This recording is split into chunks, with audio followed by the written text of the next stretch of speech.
So the one disadvantage of a rigid locked wrist through the entirety of the swing is that it's going to be difficult to get into the desired wrist position. So if you lock your wrist here like this and then you start dropping, so you're getting a lag, but what actually happens on a forehand is that the racket and the forward acceleration lags behind further, right? And if you're too tight here and too locked, you don't get that extra lag.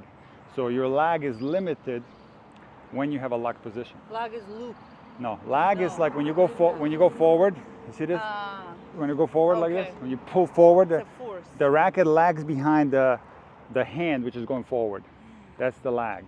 So when you are in a locked position like this, so when the racket drops and you go forward, if you look at this on camera, it looks biomechanically correct because you are achieving a sufficient lag. However, when you examine high-level forehands closely, they actually lag and the racket goes further back like this. So the optimal lag is from a forward acceleration that's so violent that the tip of the racket actually goes backwards.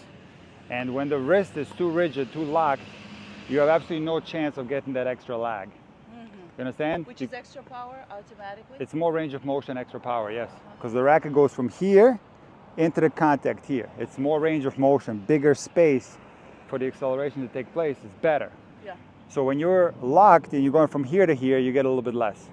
So it's not the end of the world to play with a rigid wrist. You still might be able to hit some decent forehands, but it's not optimal. And also, when we're talking about the actual swing path at contact and shortly thereafter, if you're too locked, you know, you're going to have less range of motion, less fluidity here, and you might end up hitting the ball with less range of motion, with more of a tighter, shorter type swing path when it's locked. It will be less because intuitive. what happens sometimes is that the tightness of the wrist transfers into the rest of the body. So now it's your forearm that's also tight. It's your upper arm that's tight. Maybe your chest is tight and your trunk. And when you're tight here, you end up going like this, and the entire thing looks tight. Yeah. So you don't want to be too loose. We talked about this because then you're slapping the ball, you're spaghetti arming it, and your balls are flying into the back fence. No good.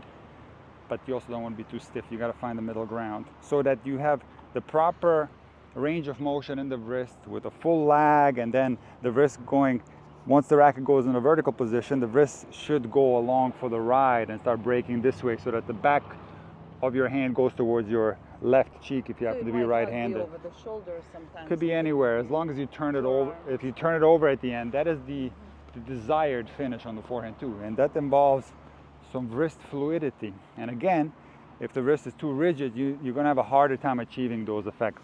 Yeah.